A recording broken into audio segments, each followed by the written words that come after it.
sera littéralement noyé dans l'information. I'm sorry, Dave. I'm afraid I can't do that. It's no good to know the future. Non, l'informatique, ça file à toute vitesse. Uzbek et Erika présentent Rétrofutur, le podcast qui explore le futur depuis le passé. L'an 2000, c'est irréel. Quelque chose qui deviendra un peu inhumain, qui sera encore plus loin de nous que ce que l'on fait maintenant. Demain est déjà écrit dans les livres, la musique, les films, la peinture, le théâtre. L'art, c'est sûrement le plus grand laboratoire du futur qui soit. Et ce laboratoire est alimenté de manière illimitée, puissante, sans conséquence. Il est alimenté par les imaginaires. Si vous avez écouté la première édition de Rétrofutur, vous savez que nous explorerons tous les mois les imaginaires passés et présents du futur qui ont habité nos invités, quelles œuvres figuraient pour eux le monde à venir alors qu'ils étaient tout petits, quels livres, quels films, quels morceaux leur ont donné envie de devenir ce qu'ils sont aujourd'hui, leur ont peut-être donné confiance en l'avenir ou pas. Salut à toutes et à tous, je suis Lila Megrawa, journaliste chez Uzbek et Erika et je serai votre pilote aujourd'hui dans cette odyssée à travers les imaginaires du futur. Alors ma copilote d'aujourd'hui est profession ou vocation oblige, une grande exploratrice du futur. À la ville, mon invité est ingénieur informatique à la nuit, peut-être de jour, peut-être au jour, son arme préférée est la plume. Depuis 2001, sa plume truculente crée romans, nouvelles de science-fiction et aussi de la non-fiction. Elle vient de sortir chez Fayard, Ada ou La beauté des nombres, une formidable biographie à propos de la toute première programmeuse de l'histoire, Ada Lovelace.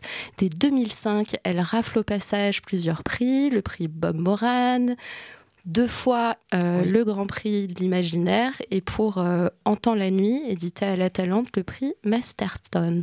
Avec ses co-religionnaires de science-fiction, Norbert Merjanian et Alain Damasio, elle entend désincarcérer le futur. Tout un programme. Catherine Dufour, bonjour. Bonjour. Merci d'avoir accepté notre invitation. Alors en vrac aujourd'hui, on va évoquer George Orwell, Brasil, Blade Runner, mais aussi Yoko Tsuno, les Pink Floyd, et au passage, évidemment, votre œuvre à vous. Mais avant de démarrer notre petite séance de rétro-futurisme, moi j'ai un peu une question qui me brûle les lèvres. Alors on vient de le dire avec vos 2 compagnons, Merjanian et Damasio, vous souhaitez désincarcérer le futur. Qu'est-ce que vous entendez par là? De quoi le futur serait-il prisonnier? Alors, on n'est pas que 3. Hein. Il y a aussi Léo Henry, il y a Sabrina Calvo, il y a Stuart Adam, il y a Laurent Klotzer, il y a Luvan. C'est le collectif Zanzibar. Voilà, il y a Mathias Echner, c'est le collectif Zanzibar.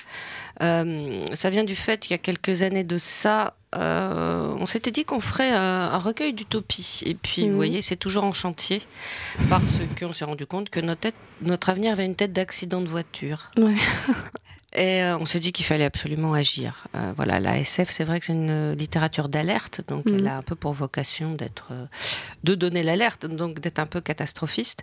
Mais là, je crois qu'on a vraiment plus besoin qu'on nous invente des catastrophes. La catastrophe, on la voit tous venir très vite, à tort ou à raison. Et en 1900, on pensait beaucoup à l'an 2000, vous savez, les gens se demandaient ce que ça serait de vivre à la fin du XXe siècle, etc., ou au XXIe siècle. Ils s'imaginaient déjà s'éclairant ou se chauffant avec du radium. Enfin, c'était merveilleux. Tout le monde rêvait de voitures volantes. Est-ce qu'il y en a parmi vous qui rêvent à ce que sera le XXIe siècle? Est-ce que vous avez déjà entendu ça? Non, à vrai dire, non. C'est effrayant, en fait. Il y a une sorte de... On a tous l'impression qu'on va être mort, soit d'ici 20 ans, soit d'ici 30, soit d'ici... On essaye de préserver le présent, déjà. Voilà. Donc, on s'est dit qu'il fallait absolument sortir de cette sensation d'avenir bouché. Et la seule façon de le faire, c'est d'y réfléchir ensemble. Donc, c'est de créer des expériences d'écriture collective. Donc, on écrit entre nous et on essaye d'inventer des protocoles, c'est-à-dire des protocoles assez cool pour que chaque personne puisse sortir de sa tête l'avenir qu'il désire et qu'il pense possible. Voilà, on a plein d'actions. Et alors, c'est compliqué d'imaginer les futurs souhaitables? Non, en fait, quand vous posez la question, moi je fais ça dans le cadre de Bright Mirror, c'est une invention de Blue Nove. Qu'on publie d'ailleurs. Voilà.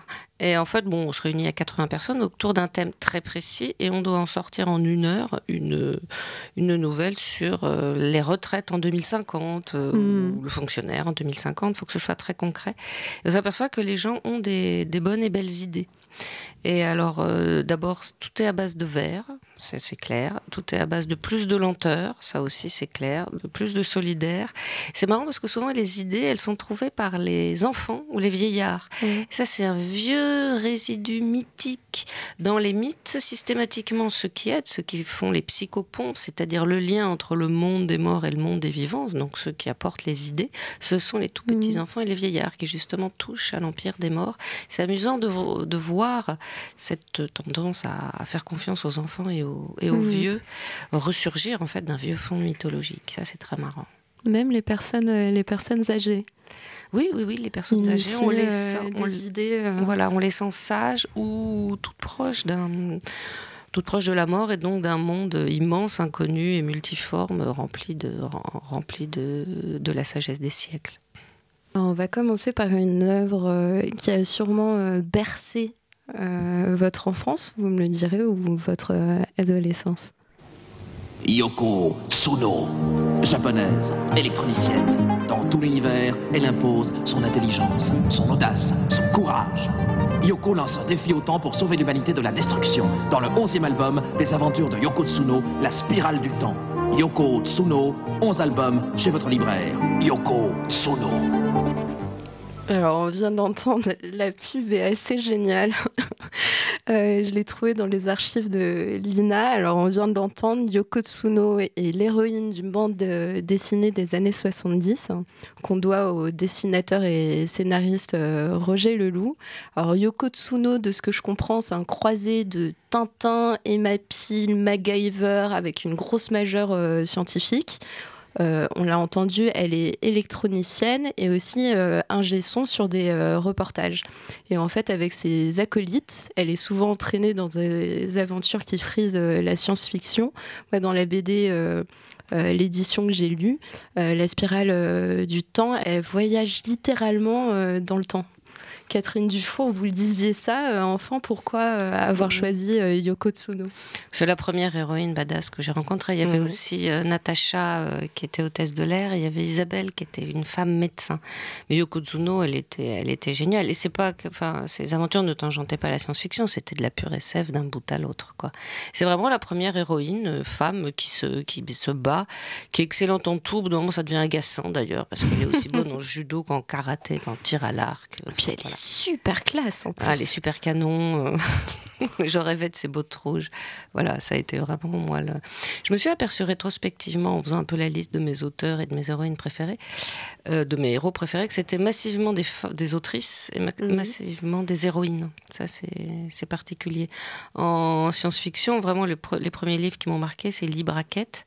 Ouais. Et puis ensuite, ça a été Catherine Moore. Et en littérature classique, ça a été Yourcenar. Enfin, voilà, je m'aperçois que j'ai quand même un imaginaire qui a été façonné par des femmes. Par les femmes. Et ce qui m'a pas mal réjoui dans La spirale du temps, c'est qu'en fait, ça a l'air très documenté. C'est de la culture cool, mais savante. On a vraiment l'impression que c'est basé sur des notions scientifiques, des intuitions plutôt justes. C'est à la limite de l'art d'SF, effectivement. On sent que Roger Leloup avait une volonté d'ancrer sa science-fiction dans le réel et de ne pas en faire seulement de la fantaisie avec des boulons, tout à fait. Vous, je le disais dans l'intro, vous êtes ingénieur informatique et aussi héroïne grâce à votre plume. Vous écrivez des romans qui interrogent le futur. Est-ce que Yoko Tsuno, elle vous aurait pas influencé ? Parce qu'elle aussi, elle est électronicienne, héroïne. Alors tout m'a influencé de tout ce que j'ai lu et vu. Je crois que dans tous mes livres, chaque phrase, voire chaque mot, je pourrais vous dire, ça vient de là. Chaque image vient de je sais pas, de Blade Runner, de Philippe K. Dick, de je pille. Hein. Alors, plutôt que de piller, je dis, ah non, mais de toute façon, nous avançons juchés sur les épaules des géants. Enfin, vous voyez, il y a des belles phrases pour expliquer qu'on s'inspire, qu'on se sent comme le successeur de, ou la successeuse, mais moi, franchement, je pille parce que...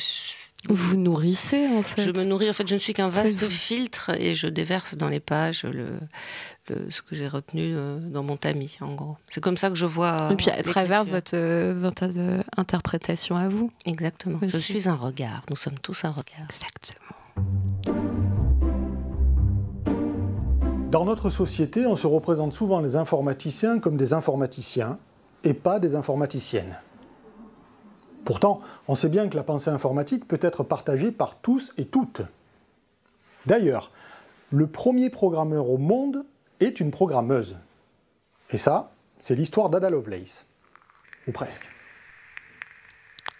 Alors, ça a été assez longtemps une grande injustice. Alors, aujourd'hui, c'est moins le cas. Des langages de programmation ont été nommés après elle. On la célèbre indirectement tous les ans avec un jour spécial. Elle a longtemps été l'hologramme d'identification, son portrait de Microsoft. Alors, celle dont je parle, c'est aussi une héroïne. Elle aura finalement marqué davantage l'histoire que son père superstar dans les années 1820, qui était probablement la toute première pop star au monde. On lui a envoyé parmi d'autres cadeaux charmants des poils pubiens. Il s'agit de son père, Lord Byron, qui aura laissé, on va dire, de manière durable, hors son œuvre poétique, la figure du héros torturé, sombre, mais tendre quand même à l'intérieur et tellement romantique, à savoir le héros byronien. Donc cette héroïne autour duquel je tourne s'appelle Ada Lovelace et elle est la toute première programmeuse de l'histoire. Est-ce que ça va? Je me suis pas trop gourée. Pas du tout. Pas du tout. À part les poils pubiens, c'est effectivement son père, Lord Byron. À 25 ans, il a écrit un poème. Il est devenu super célèbre du jour au lendemain. Et donc, il s'est retrouvé couvert de femmes qui se jetaient sur lui, à son cou, à ses pieds, dans son lit. Et donc, moi, ce que j'ai pas réussi à savoir, il y a une histoire de poils pubiens. Est-ce que c'est elle qui en envoyait dans leurs lettres à Byron, ou est-ce que c'est Byron qui en mettait dans les lettres qui répondaient à ses admiratrices, et on disait, comme il n'avait pas du tout envie de se couper des boucles de cheveux, il coupait des boucles de poils pubiens à ses maîtresses.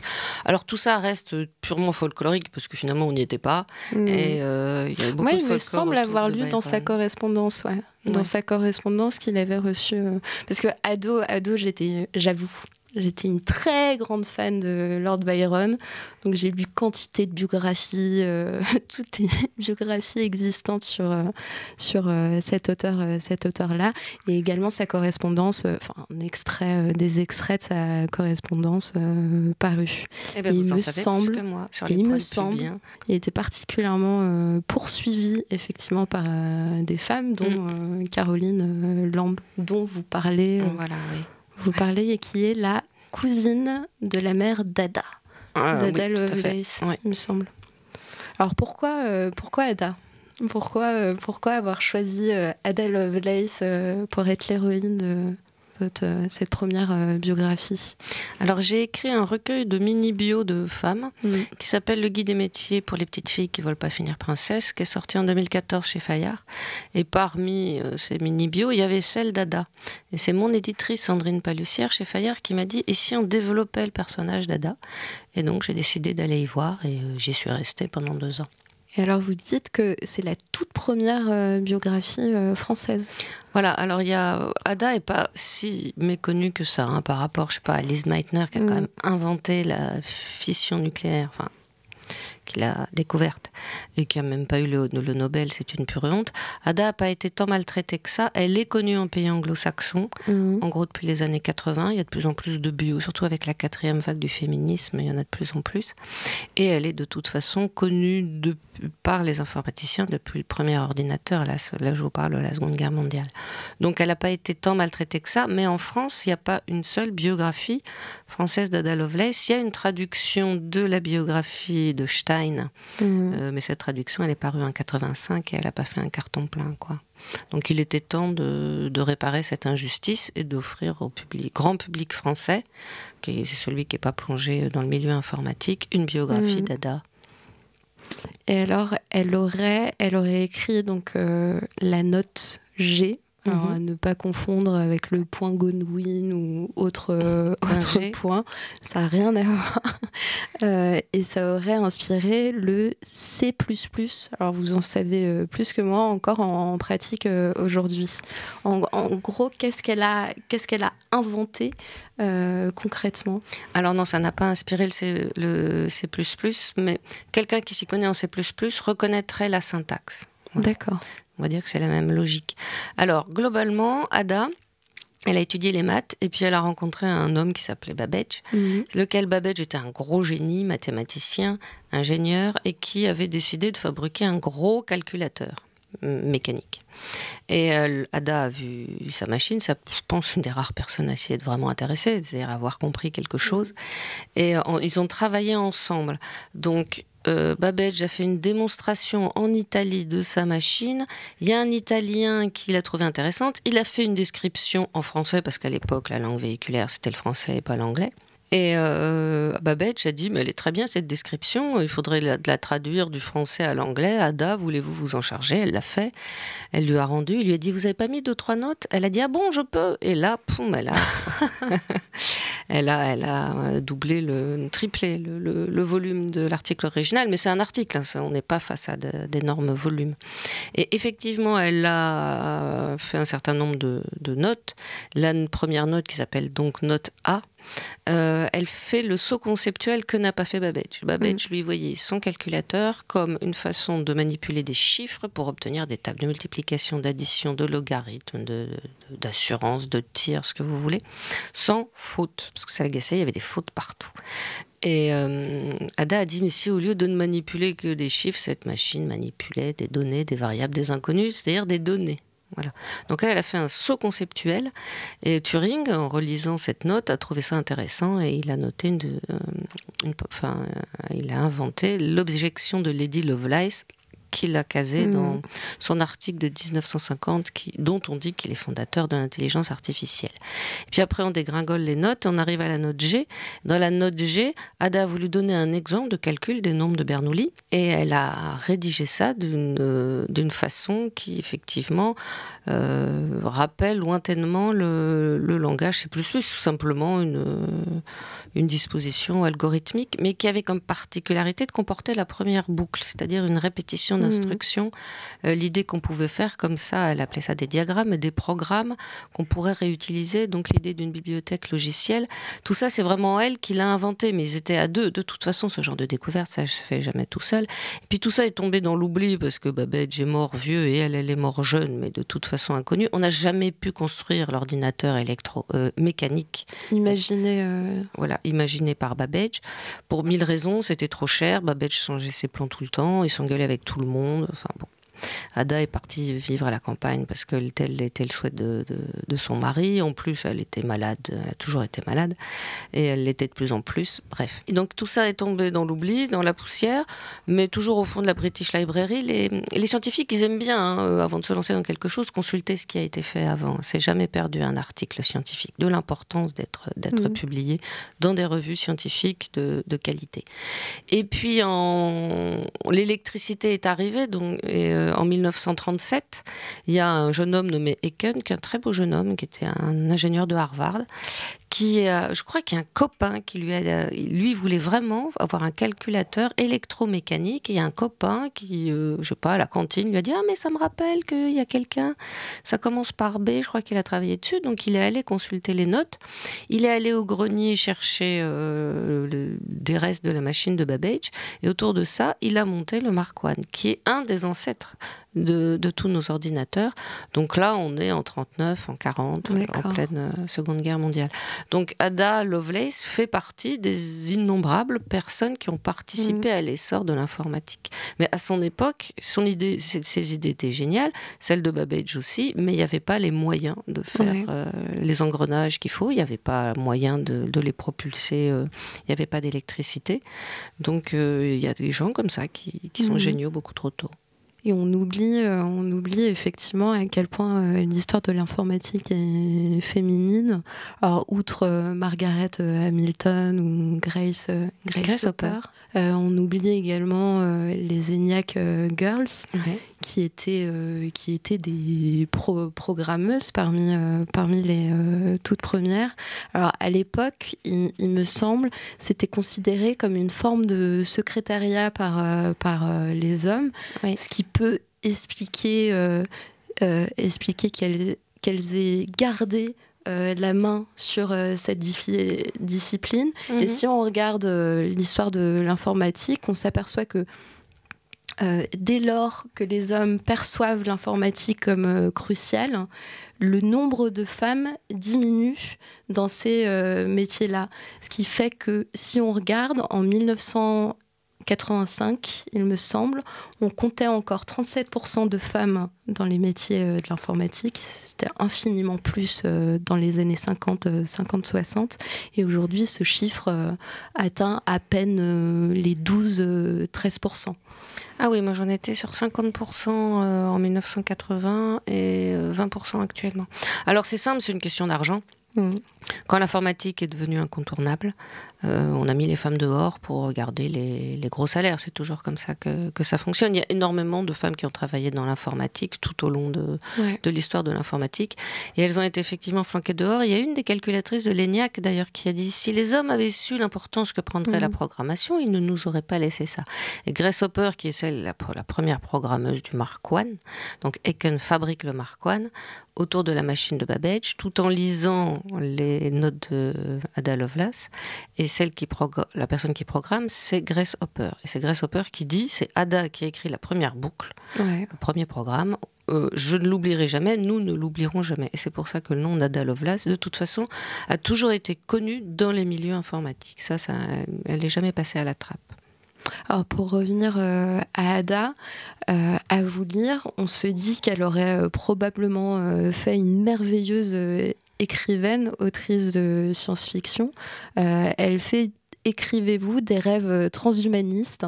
Elle espère une humanité future qui aurait un plus gros cerveau que le sien. Oui, elle se trouve assez limitée, elle aimerait tout comprendre. Alors c'était aussi de son temps, c'était vraiment l'éveil de enfin c'est pas l'éveil de la curiosité scientifique, mais en tout cas la curiosité scientifique se répand dans la société.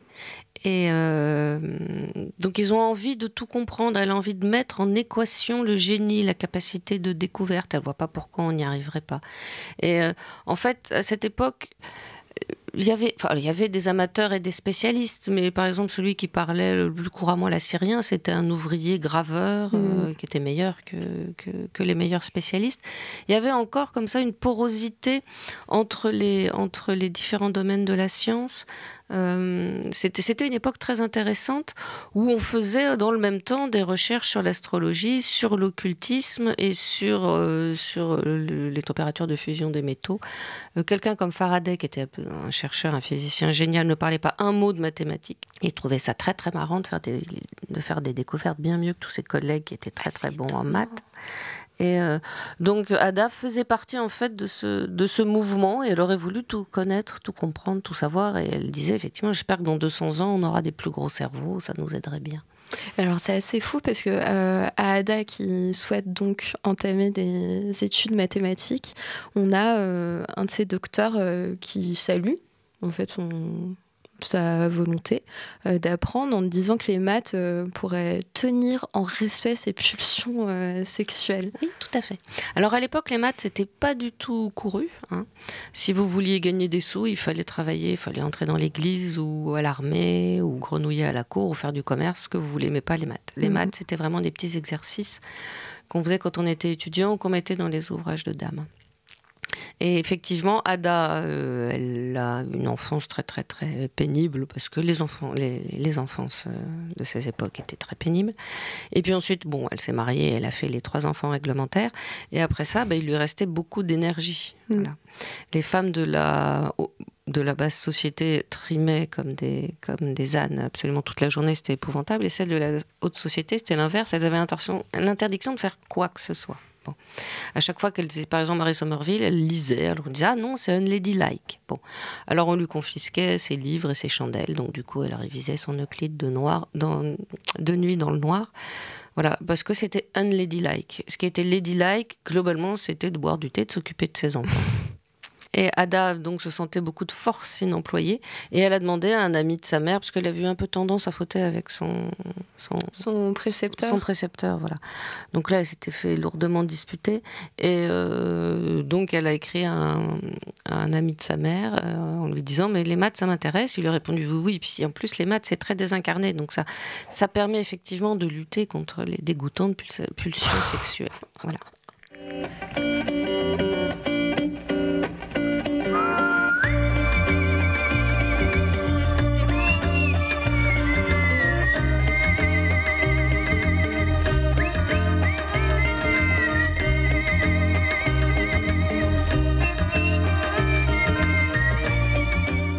Alors ceci n'est pas un générique de comédie.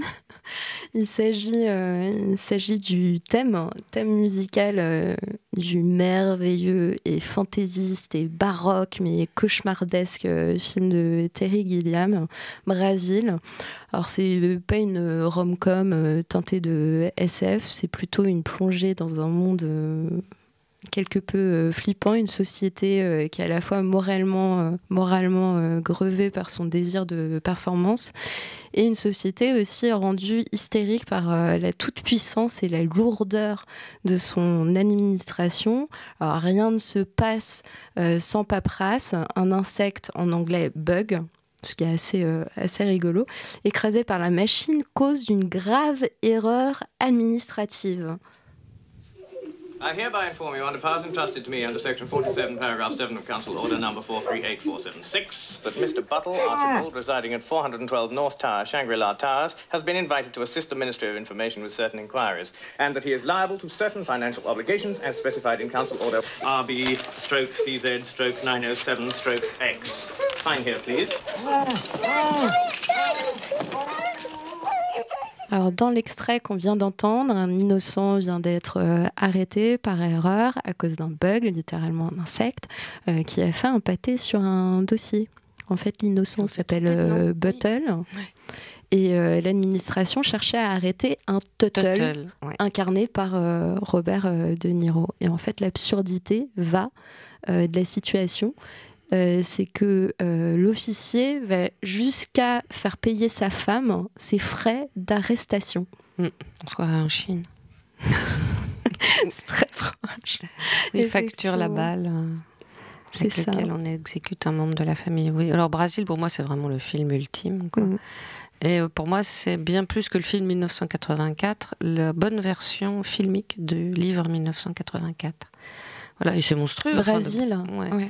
C'est monstrueux, d'un bout à l'autre, c'est monstrueux. Et la fin est monstrueuse. Et la vraie fin, en fait, on s'aperçoit que c'est pas la vraie fin, est encore pire. C'est étonnant d'arriver à faire pire. Pire que 1984, pire. Ouais. C'est épouvantable. Voilà, mais il est très très très bon ce film. Il est très drôle. Il est très drôle. Et puis il y a cette espèce de musique super crispante, parce qu'elle est très gaie justement, et assez stridente. Et voilà, si vous l'avez jamais vu, foncez le voir. Et si vous l'avez déjà vu, foncez le revoir. Alors dans Brasil, Gilliam fait appel à l'humour en permanence, à croire qu'il vaut mieux en rire.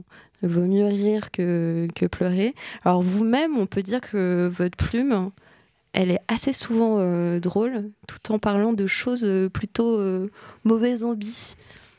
Ça me vient de Terry Pratchett, parce que j'ai plongé dans Terry Pratchett au début des années 90, je pense. Voilà, j'ai tout lu, j'ai tout relu, je me suis roulée dedans. Et ça a influé effectivement sur ma façon d'écrire. c'est clair que pour moi, le rire est la politesse du désespoir et tout est dit. Et je vois pas. Voilà, c'est beaucoup plus facile pour moi de lire un livre quand on a quand même un peu un sourire aux lèvres, même si le propos est grave, quoi. Don't let progress see those. Between you and me, Larry, this no department. Tell records to get stuff. Is about to be upgraded and here we are. Your very own number on your very own door. And behind that door, your very own office.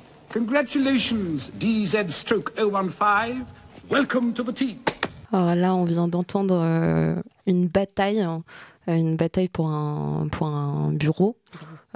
On entend en gros le responsable hiérarchique de Sam Lowry, donc le héros de l'histoire, qui a accompagné en fait vers dans un couloir interminable vers une porte plutôt austère qui annonce un tout petit bureau avec son numéro.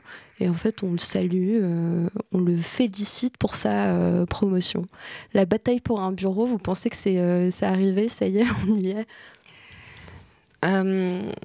Le capitalisme a ça de particulier, après tout, c'est comme tous les totalitarismes, c'est qu'il veut régenter chaque aspect de notre vie. Et effectivement, là, ils n'ont pas été très visionnaires. Ce qui s'est vraiment développé depuis les années 80, parce qu'il date quand même des années 80, ce film, c'est plutôt l'open space, le panopticon, où chacun surveille l'autre.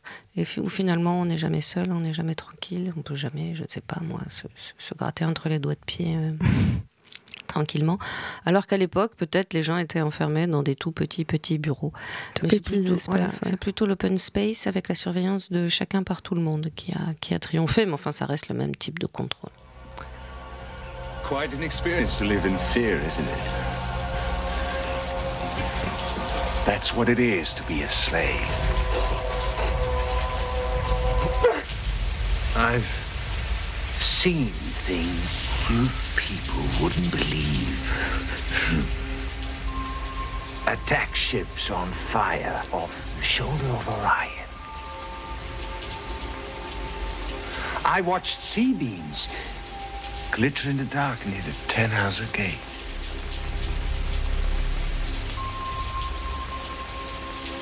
All those moments will be lost in time. Like tears in rain. Alors ça, c'est le fameux monologue de Roy Batty, et que je crois... dans Blade Runner. On voit dans Blade Runner, le vieux, une fois de plus. Et je crois que Roger Hauer, l'acteur, a pas improvisé, mais sévèrement remanié son monologue, effectivement. Et c'est amusant parce que cette façon de dire j'ai des idées magnifiques dans la tête et sitôt que je serai mort, elles vont disparaître définitivement. C'est probablement un des propos de l'art. Hein. L'art, c'est quelque chose qui relie les gens, c'est quelque chose aussi qui nous permet nous donne des mots. Mais c'est aussi une façon de moins mourir ou de ne pas mourir totalement, d'arriver à extraire de sa tête les images qu'on juge les plus belles ou du moins les plus intéressantes et de leur donner une forme d'immortalité, que ce soit sous forme de musique, d'art plastique ou de littérature. Et voilà, pour moi bien sûr c'est mythique, mais je crois que vraiment qu'il n'y a pas que pour moi.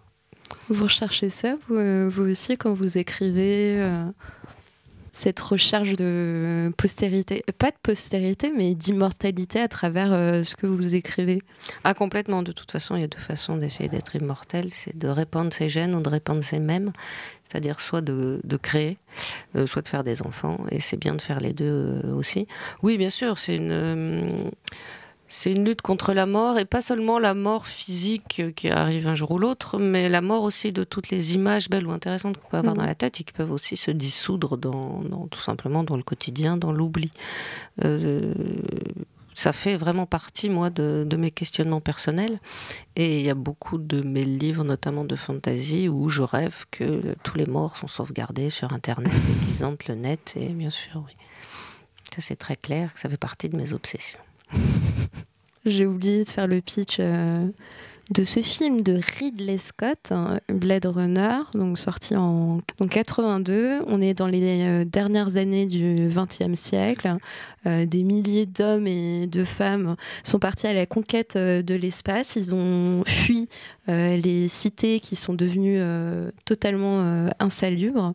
Et en fait, sur les colonies, on a mis en place une nouvelle race d'esclaves, les réplicants, qui sont des androïdes qu'on n'arrive plus à distinguer en fait de l'être humain. Et suite à une révolte de ces réplicants, alors on les retire peu à peu, on les extermine pas, on utilise le terme, la novlangue, on les retire. Là en ce moment on est un peu en plein dedans, la bataille de l'espace, la conquête de l'espace comme espèce de plan B de l'humanité.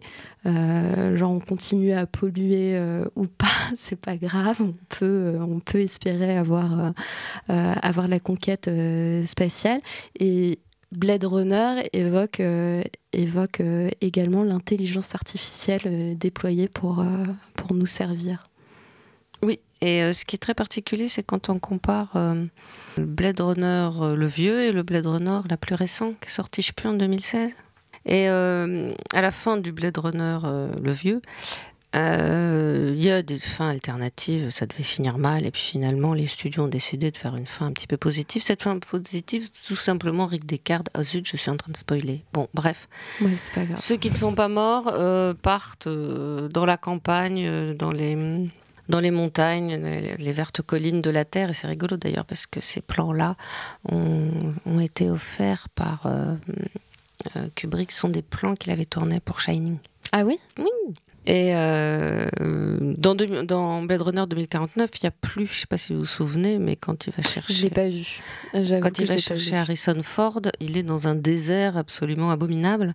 Et ce refuge que constitue la nature, et qui était finalement un refuge parfaitement envisageable dans les années 80, comme quoi, bon, voilà, je pense qu'on avait en tête que ça existerait toujours.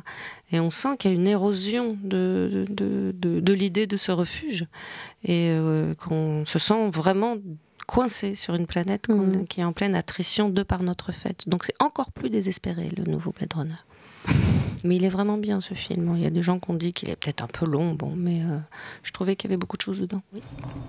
She's a replicant, isn't she? I'm impressed. How many questions does it usually take to spot one? I don't get it, Tyrell. How many questions? 20, 30 cross-referenced. It took more than 100 for Rachel, didn't it? She doesn't know. She's beginning to suspect, I think. Suspect? How can it not know what it is? Commerce is our goal here at Tyrell. More human than human is our motto. Rachel is an experiment, nothing more. Alors le film pose aussi la question de l'identité, notre identité future. Est-ce qu'à être modifiée, demain ça voudra dire quoi d'être humain? Si les machines sont, comme dit Tyrell et dans Blade Runner, plus humaines que les humains. Dans l'extrait, on apprend que le réplicant ne sait même pas qu'elle n'est pas humaine. Et ce qui est assez rigolo, les fans du film se sont longtemps posé la question de savoir si le héros, incarné par Harrison Ford, Deckard, je crois, est un réplicante ou pas. Mais il est un réplicant, je crois que selon Ridley Scott, ouais. Oui, Harrison Ford aurait combattu cette idée, et d'ailleurs bien plus froid que les machines dans le film, qui sont, elles, on a l'impression, à vif, torturées tout au long du film. L'extrait qu'on a passé en début de séquence, qui correspondait au monologue de Rutger Hauer. Moi, pour l'avoir revu ce week-end, ça m'a arraché des larmes, et à chaque fois c'est le cas. Vous êtes plutôt team Ridley Scott ou Harrison Ford sur ce point? Je m'en fiche un peu parce que j'ai plutôt envie de laisser une fin ouverte que de la fermer. C'est un peu comme à la fin de The Thing. Est-ce que vraiment sur les deux personnes qui restent, il y en a un qui est The Thing, ou est-ce qu'on est face à deux humains? Ah, j'ai encore spoilé. Voilà. c'est sûr, si on regarde d'un côté, de l'autre, on scrute, c'est ça qui est marrant. C'est les bons films, c'est des films où c'est comme les bonnes histoires, c'est qu'il y a une fin ouverte. Mais il y a une chose dont je suis certaine, c'est que Mark Zuckerberg et autres grands tycoons actuels ont vu Blade Runner. Parce que là, il y a... Dans Blade Runner, vraiment le réalisateur, il a initié énormément de choses. On se rend plus compte parce que maintenant on a l'habitude. Mais tout ce qui est grande tour gigantesque avec d'énormes publicités, tout ça dans une pollution épaisse, c'était très novateur. Ça a vraiment donné l'image de la ville de science-fiction pour les 30-40 années à venir. On y est encore. Le fait de parler un espèce de globish, un anglais abattardi, ça vous paraît évident, mais ça ne l'était pas du tout à l'époque. Donc il a été très très novateur et très visionnaire même sur certains points, et sur d'autres points il n'a pas été du tout. Et notamment son méchant. Donc le grand Roy Batty. Non, le méchant c'est le grand Tyrell. patron, c'est le grand Tyrell. Et ben c'est un méchant de James Bond, c'est-à-dire que c'est vraiment le petit chafouin estéquite avec les grosses lunettes. Et puis il a un air tellement cruel et ricanatoire, et on s'attend. Enfin c'est dommage qu'il ait pas un chat à poils longs, quoi. Enfin, c'est bon. Et du coup, il se fait écrabouiller. Encore un spoiler. Bon, il meurt et de façon très très vilaine. Et tout le monde est content parce que vraiment. Or, vous remarquerez que maintenant, c'est les hommes qui dirigent ces immenses sociétés qui sont riches à milliardions. C'est quand même en volant nos données, les vôtres et les miennes. Et ils nous les ont pas payées. Et ils en font bien ce qu'ils veulent. Et pourtant... Est-ce que ça viendrait à quelqu'un l'idée d'aller écrabouiller la tête de Mark Zuckerberg ou d'Elon Musk? Bon, moins en tout cas. Pourquoi? Tout simplement parce qu'à mon avis, ils ont vu ce film, ils ont dit moi je veux pas avoir le look, l'image et le destin de Tyrell. Donc ils sont en hoodie. Ils sont jeunes, ils rigolent et ils essayent de nous faire rêver quand Elon Musk dit je veux terraformer Mars, qu'il envoie des voitures qui chantent Space Oddity autour de la Terre. Autour de la Terre, enfin dans le vide, il n'y a pas de son. Cool, quoi. Voilà.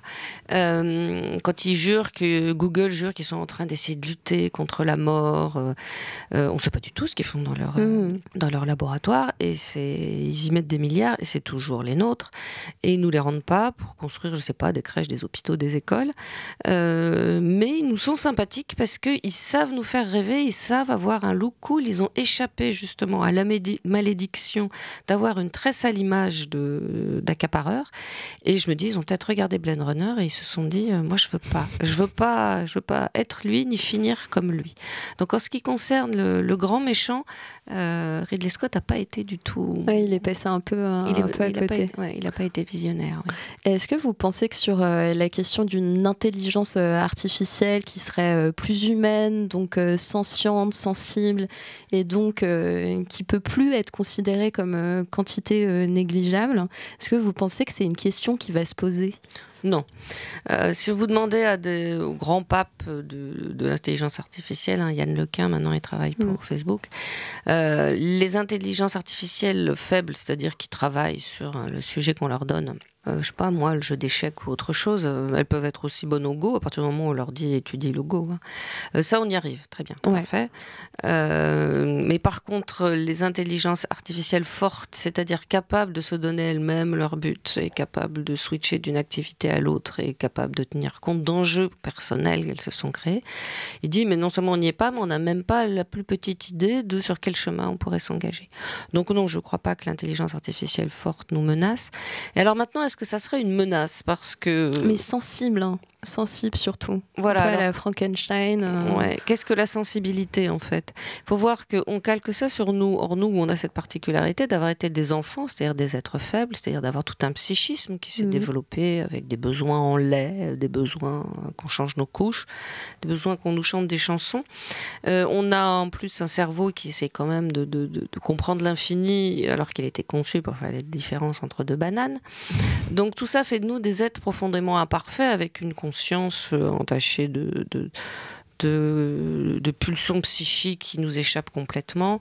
On est en permanence, finalement, la plupart de nos motivations, c'est quand même des besoins élémentaires. Voilà, si on invente, si on travaille, si quelquefois on est génial, c'est parce qu'il faut qu'on mange, parce qu'on a un estomac, et puis il faut qu'on s'habille, parce qu'on n'a même pas de plumes et pas de poils, et puis il faut qu'on se paye des chaussures, parce qu'on a des petits pieds ridicules, on n'a pas de sabots, enfin voilà.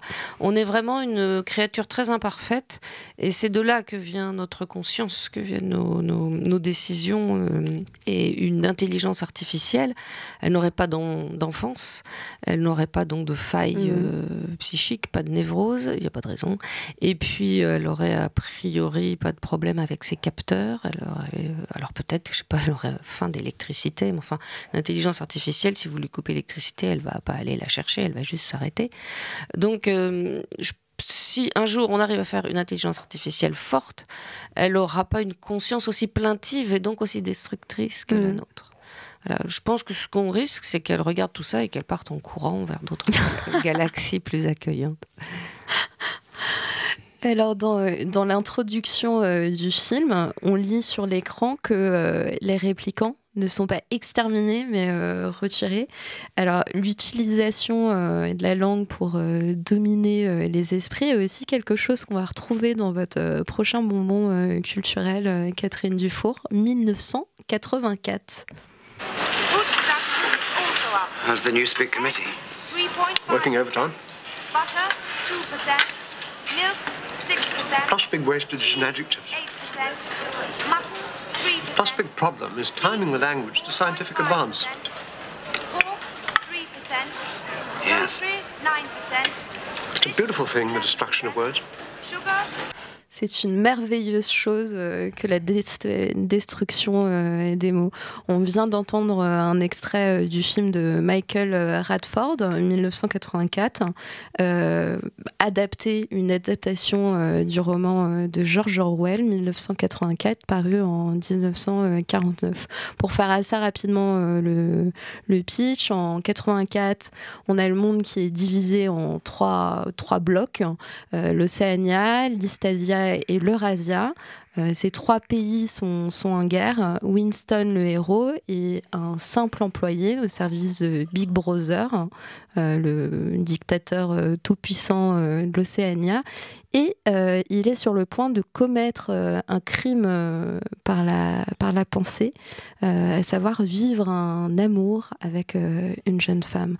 Alors, dans l'extrait qu'on vient d'entendre, on entend le problème, c'est principal, c'est qu'on réussisse à faire correspondre l'évolution de la langue aux avancées scientifiques.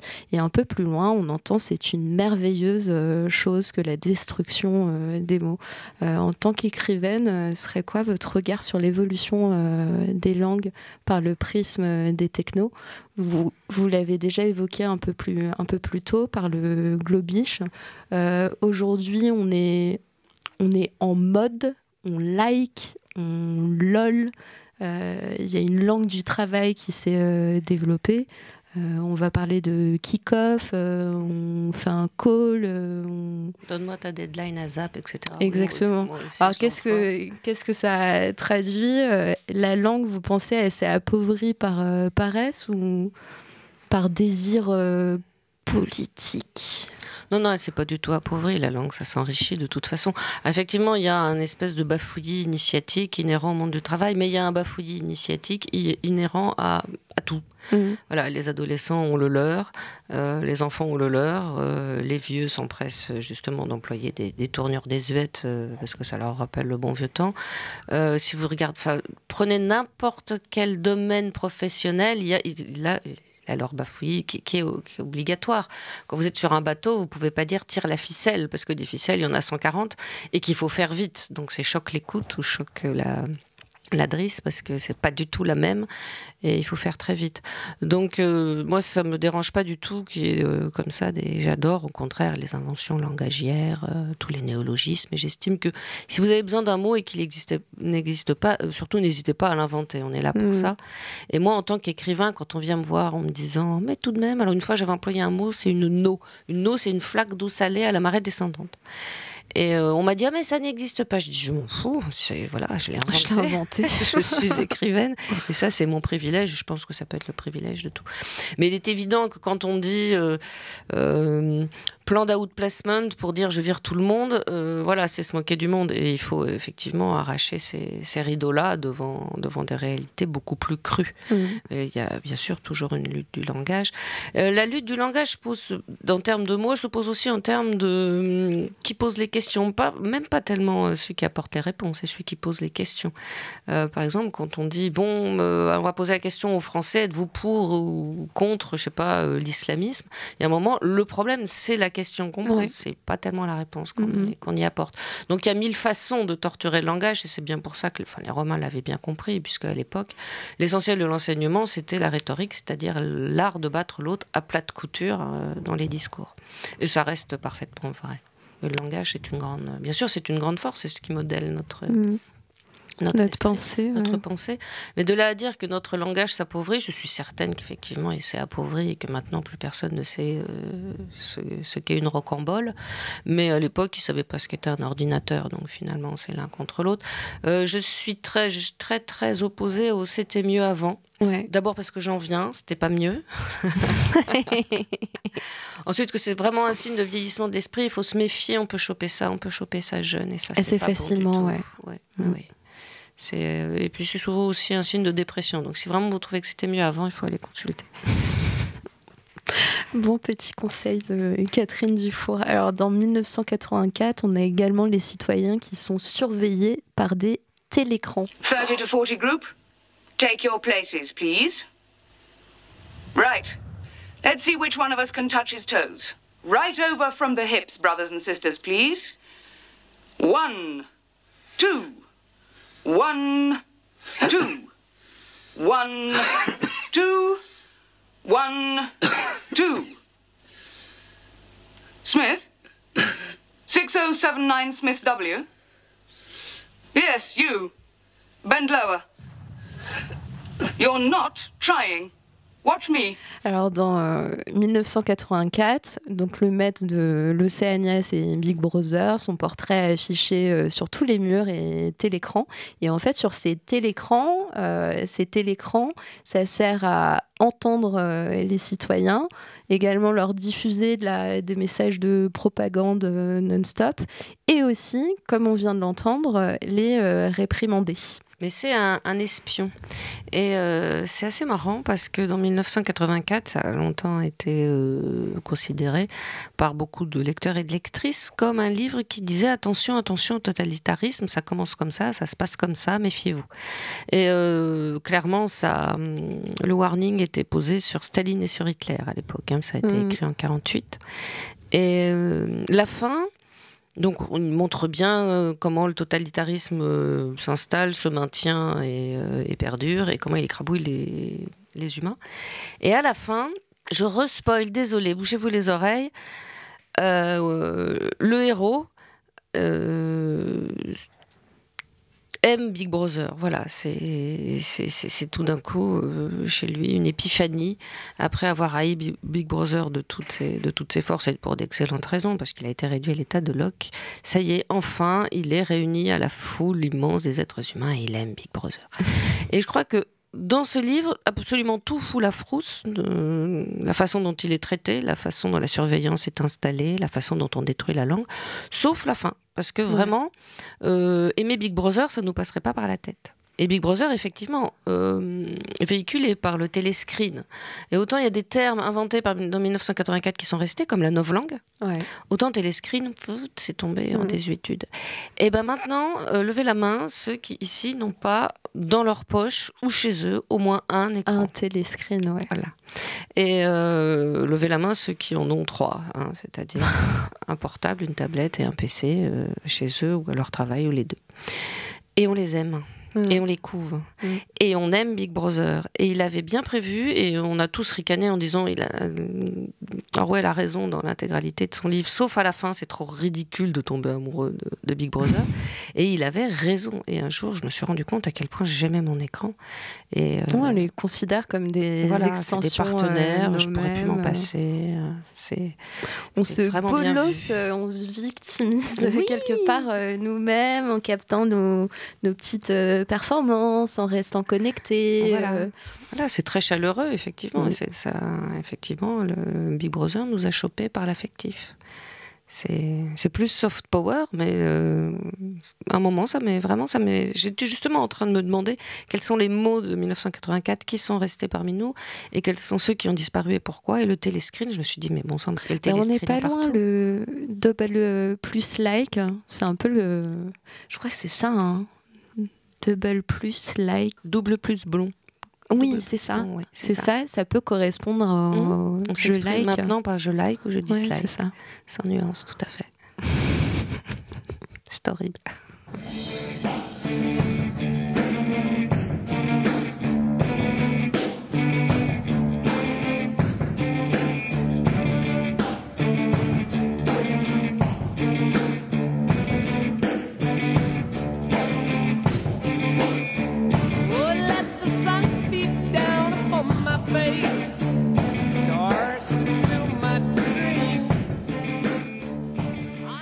Bon, et là, on n'a pas pu l'entendre, mais ce qu'il chante juste après, je suis un voyageur à la fois du temps et de l'espace, pour être où nous avons été, et je vais arrêter ma traduction en live parce que j'ai un peu de mal.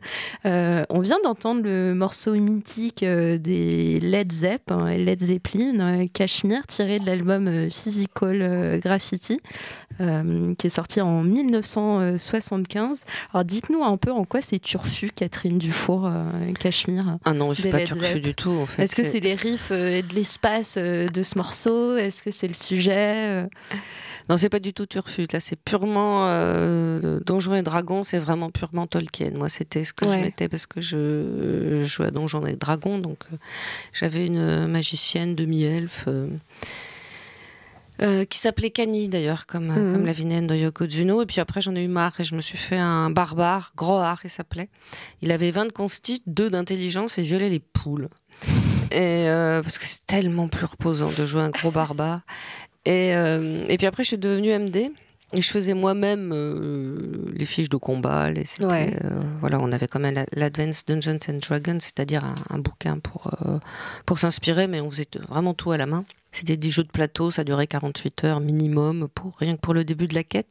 Et quand il y avait une charge d'orgue, moi, je mettais systématiquement Cachemire. Voilà, donc ça me rappelle ça, mais c'est vrai que c'est pas du tout futuriste, là. C'est rétro-futuriste, non, c'est carrément rétro du passé, quoi. On va essayer avec le prochain morceau. On va voir si c'est un peu plus futuriste.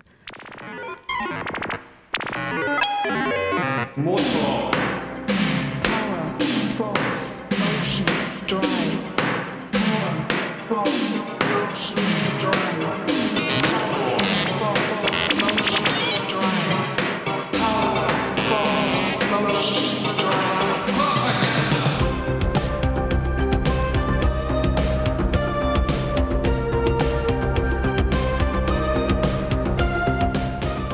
Alors, je connaissais pas du tout. Il s'agit de Pi Machinery, du groupe allemand New Wave Propaganda.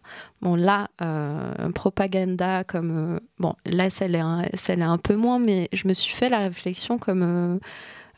beaucoup de groupes New Wave, on a à la fois un son très sombre, un son futuriste. Pourquoi vous pensez dans la projection de l'avenir, on échoue à être optimiste musicalement? Là, depuis tout à l'heure, en fait, on se dit le futur est plutôt et forcément minable. Ah non, là, ça, c'était juste de la New Wave. Donc la New Wave, ça consistait à s'habiller en noir, à faire la gueule. Ça, c'était normal. Un son sombre. C'était un son sombre, effectivement. C'était vraiment du descendant tout frais de Kraftwerk. Hein. Ce qui était nouveau là-dedans, c'est que c'était une femme qui chantait. ce genre de... Et ça faisait plaisir aussi. Ça fait partie des... On avait les Stinky Toys aussi, Amy et Jacquenot en France. Oui. Mais il n'y avait pas tant de femmes que ça qui prenaient le lead.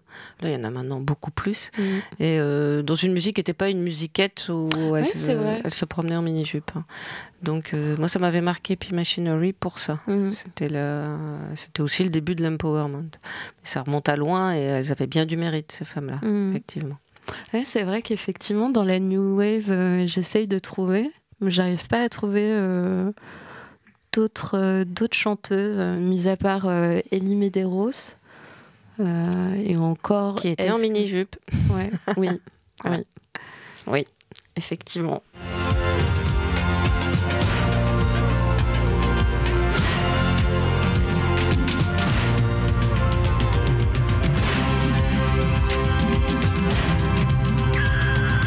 We don't need no education.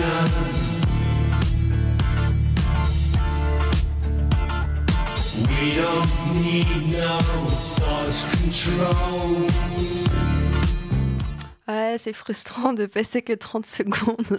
On va finir cette séquence musicale par l'œuvre monstre des Pink Floyd, The Wall, leur 11e album, qui est aussi l'un des albums les plus vendus de tous les temps, sorti en 79. Alors The Wall, c'est un album concept, comme les Pink Floyd savent en faire. C'est aussi un opéra rock qui évoque la solitude, l'isolement, la folie qui en découle. C'est tout un univers, une histoire qui est déployée dans cet album. Avant de vous poser la question en quoi c'est futur, Catherine Dufour, je vous laisse réfléchir le temps qu'on passe un autre extrait toujours tiré de Another Brick in the Wall. Mysterious scribblings? A secret code? No. Poems, no less. Poems, everybody! The laddie reckons himself a poet. Money, get back. I'm all right, Jack. Keep your hands off my stack. New car, caviar, 4-star daydream. Think I'll buy me a football team. Absolute rubbish, laddie. Alors là, on entend le pauvre héros écolier qui est moqué par son professeur pour la poésie. Est-ce que ce serait pas la mort de la poésie dans le futur? Est-ce que c'est pas déjà le cas en fait? Dans notre dernier numéro, les gens on s'est intéressé au futur de la littérature et les gens qu'on a interviewés sur le sujet émettaient l'hypothèse que non, on s'arrêtera pas de lire. La littérature n'est pas morte, elle a peut-être juste pris d'autres oripeaux. Ce serait quoi votre avis sur le sujet? Alors la poésie n'est pas morte, elle ne mourra jamais. Je pense que les premières paroles qu'ont dit l'être humain, c'est un rythme.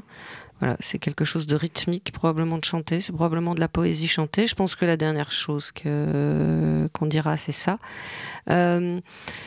La poésie, maintenant, à mon avis, elle s'est réfugiée dans la chanson populaire, et dans le rap, et dans le slam, etc. C'est vrai quand on dit poésie, on pense plus à Victor Hugo qu'à Oxmo Puccino, on a bien tort. On a tort. Voilà. Parce qu'effectivement, c'est une façon de formuler nos peurs et nos angoisses. Il y a quelqu'un qui le dit mieux que nous. Et on se dit, oh, bon sang, c'est exactement ça. Et si en plus, il y a la musique qui va avec.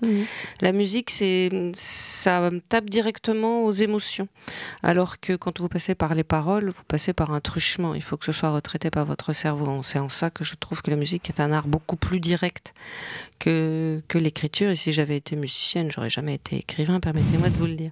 Alors, l'extrait qu'on a entendu, là, The Wall, c'est Roger Waters, donc le leader, et la poésie que son maître d'école lit en ricanant. C'est des paroles de Money, qui est une chanson ultra célèbre et qui lui a rapporté plein de pognon, et je pense que du coup il se venge.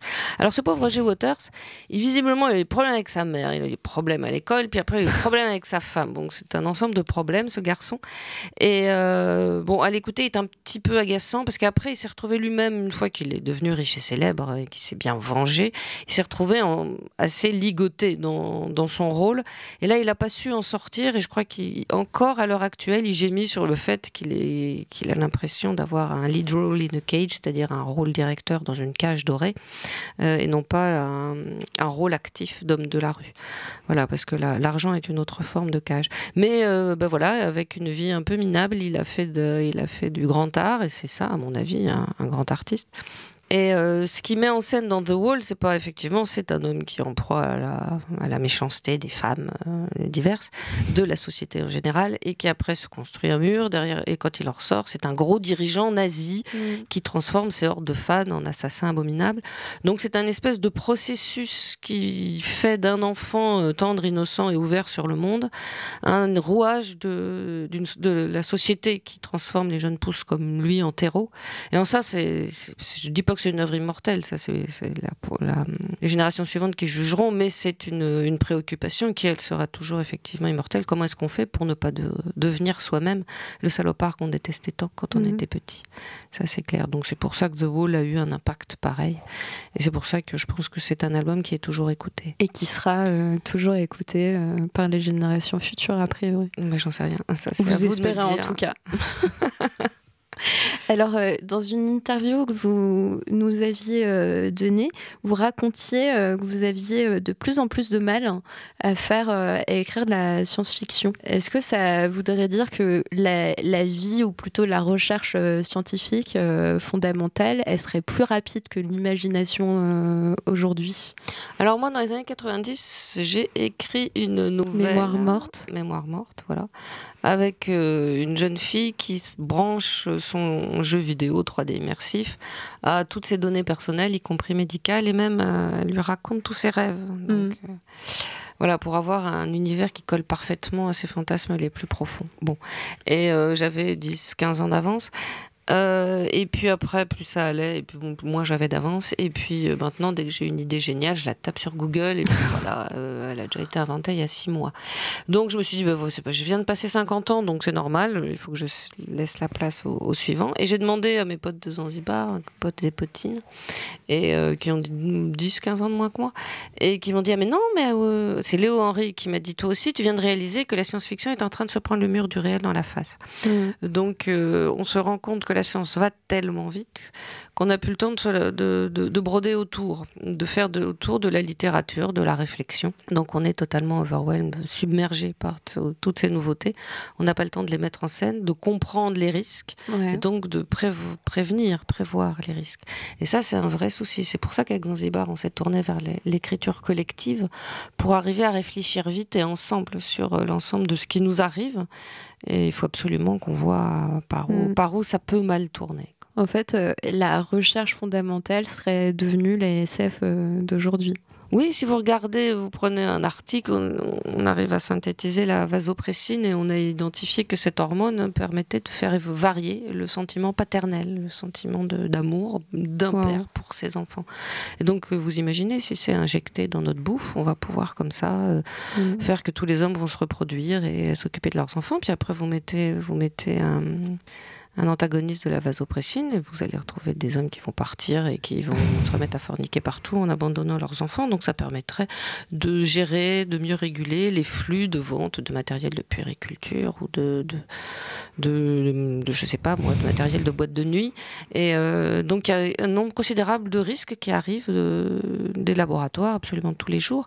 Et il y a par exemple le Douarin qui fait de la recherche fondamentale sur des poussins. Alors elle fait des greffes, elle fait des chimères, et elle le dit, attention, parce que moi je greffe des morceaux de caille sur des morceaux de poussin, mais il y en a d'autres qui mélangent le cheval et l'être humain, et bon, bref. L'homme et le cochon. Voilà. Et tout ça, il faut absolument que ce soit encadré, parce que ça peut partir en sucette assez vite. Elle dit, il faut une transparence des recherches, et puis il faut que la société civile, elle mette son nez dedans. Et qu'est-ce qu'elle fait, la société civile? Elle constate, et puis après, il faut qu'elle en fasse des récits qui soient science-fictifs, littéraires ou intellectuels ou scientifiques, on s'en fiche. Tant qu'on met en récit, on y comprend quelque chose. Notre esprit travaille dessus et on en tire des conclusions.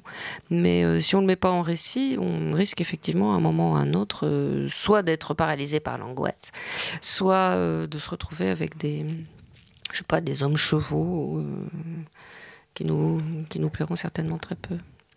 Donc pour les imaginaires, go. Go, go, go. Alors notre odyssée dans le passé et le futur, hein, ou plutôt dans le passé pour mieux comprendre le futur, touche à sa fin. J'espère que ce périple vous aura mis en appétit, grand appétit culturel. Merci 1000 fois Catherine Dufour pour le voyage. Je rappelle, on peut découvrir la fascinante histoire d'Ada Lovelace dans Ada ou la beauté des nombres chez Fayard, et on peut bien sûr lire vos autres ouvrages, mais aussi on peut vous lire dans le monde diplomatique, pour qui vous êtes chroniqueuse. Alors merci comme d'habitude à l'excellente Romane Munier, te lire des podcasts chez Uzbek, qui veille toujours au grain derrière sa console. Merci à Jérôme Laperruque et Wilfried Paris pour le joli générique. Au mois prochain pour une nouvelle exploration culturelle du futur. En attendant, vous pouvez écouter nos autres podcasts grâce à notre partenaire Ocha. À bientôt.